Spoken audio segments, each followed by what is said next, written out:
SNA bill creation की next series में आज हम सीखेंगे कि जीएसटी रजिस्टर्ड वेंडर का बिल क्रिएट कैसे करते हैं। ध्यान दें कि बिल क्रिएशन की सारी प्रोसेस ऑपरेटर आईडी से ही कंप्लीट होगी। इसके लिए सबसे पहले हम FIMS UK पोर्टल ओपन करके ई सर्विस वाले मॉड्यूल में एसएनए इंस्पर्श टैब ओपन कर लेते हैं। अब लॉगिन पेज पर अपनी ऑपरेटर आईडी और पासवर्ड से लॉगिन कर लेंगे। अगर आपकी ऑपरेटर और ऑफिसर दोनों रोल एक ही आईडी पर असाइंड हैं, तो लॉगिन करने के पश्चात रोल वाले टैब में ऑपरेटर सिलेक्ट करके प्रोसीड बटन पर क्लिक कर लेंगे। बिल क्रिएशन प्रोसेस के लिए हम बिल्स वाले टैब में आ जाएंगे और यहाँ पर मास्टर टैब के अंदर पार्टी पेमेंट वाले टैब को क्लिक कर लेंगे। ध्यान दें, जीएसटी रजिस्टर्ड वेंडर की पेमेंट हमेशा पार्टी पेमेंट मॉड्यूल से क्रिएट होगी और अगर वेंडर जीएसटी नो से रजिस्टर्ड नहीं तो उसकी पेमेंट मास्टर टैब के अंदर अदर पार्टी पेमेंट मॉड्यूल से क्रिएट होगी। चूंकि यहाँ पर हमारा वेंडर जीएसटी नो के थ्रू रजिस्टर्ड है, तो हम पार्टी पेमेंट मॉड्यूल ओपन कर लेंगे। जैसे ही हम पार्टी पेमेंट मॉड्यूल ओपन करेंगे तो हमें by default create bill section select show होगा, जिसके नीचे हमें अब SLS कोड सिलेक्ट करना है UK 336। जैसे ही हम SLS कोड सिलेक्ट करते हैं तो बजट टाइप ऑप्शन में मेन बजट ऑटोफिल शो हो जाता है। इसके बाद हम नीचे दिए बाकी ऑप्शंस में ड्रॉप डाउन की मदद से उनकी डिफ़ॉल्ट वैल्यू पर सिलेक्ट कर लेते हैं, जैसे ग्रांट, माइनर हेड और स्कीम। अब कंपोनेंट ऑप्शन में ड्रॉप डाउन से जिस भी BH हेड का कंपोनेंट है उसको सिलेक्ट कर लेते हैं।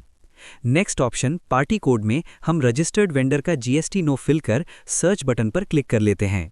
जैसे ही हम सर्च बटन पर क्लिक करते हैं तो हमें वेंडर की details with name right side पर शो हो जाती है। अब हम नीचे अकाउंट डिटेल्स ऑप्शन पर वेंडर का अकाउंट सिलेक्ट करते हैं। नेक्स्ट हम नीचे दिए गए फॉर्मेट में बिल्स की डिटेल्स फिल कर लेते हैं, जैसे इनवॉइस नंबर, बिल डेट और अमाउंट। याद रखिए, अमाउंट सेंटर प्लस स्टेट वाले फील्ड में हमें बिल की टोटल अमाउंट फिल करनी है। अब हमें TDS GST वाले सेक्शन में GSTIN फील्ड में अपने डिडक्शन को सिलेक्ट कर लेना है, लाइक अगर CGST, SGST या IGST। यहाँ पर हमारे बिल में कोई भी डिडक्शन नहीं है तो हम GSTIN फील्ड को नो पर सिलेक्ट कर रहे हैं। चूंकि यहाँ हम डिडक्शन नो सिलेक्ट कर रहे हैं तो नीचे ग्रॉस अमाउंट में कोई भी रिडक्शन शो नहीं होगा। अब हम लास्ट सेक्शन सेव बटन पर क्लिक कर बिल को सेव कर लेते हैं। जैसे ही हम सेव बटन पर क्लिक करते हैं तो सक्सेस मैसेज के साथ ट्रांजैक्शन आईडी शो हो जाती है। अब हम इस मैसेज को क्लोज कर सेक्शन के टॉप में मौजूद अपलोड डॉक्यूमेंट्स फील्ड को सिलेक्ट कर लेते हैं और नीचे सिलेक्ट बिल ऑप्शन में अपना बिल सिलेक्ट कर लेते हैं जो अभी सक्सेसफुली सेव किया है। नेक्स्ट सिलेक्ट फाइल ऑप्शन में बिल डॉक्यूमेंट सिलेक्ट कर अपलोड बटन पर क्लिक कर फाइल अपलोड कर लेते हैं। ध्यान दें, अपलोड डॉक्यूमेंट एक सिंगल PDF फाइल में होने चाहिए जिसका साइज 1 MB से ज़्यादा नहीं होना चाहिए। डॉक्यूमेंट्स में वेंडर की इनवॉइस और स्कूल का भुगतान आदेश होना चाहिए।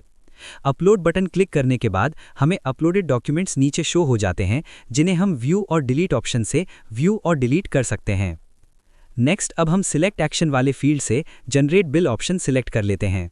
जैसे ही हम जनरेट बिल ऑप्शन सिलेक्ट करते हैं तो हमें नीचे बिल की सारी डिटेल्स ट्रांजैक्शन आईडी और डेट के साथ with vendor name, bank details के साथ शो हो जाती है, जिसके आगे ब्लू कलर में मौजूद जनरेट बिल लिंक पर क्लिक कर हम बिल जनरेट कर लेते हैं और हमें सक्सेसफुली बिल जनरेटेड का मैसेज पॉपअप शो हो जाता है।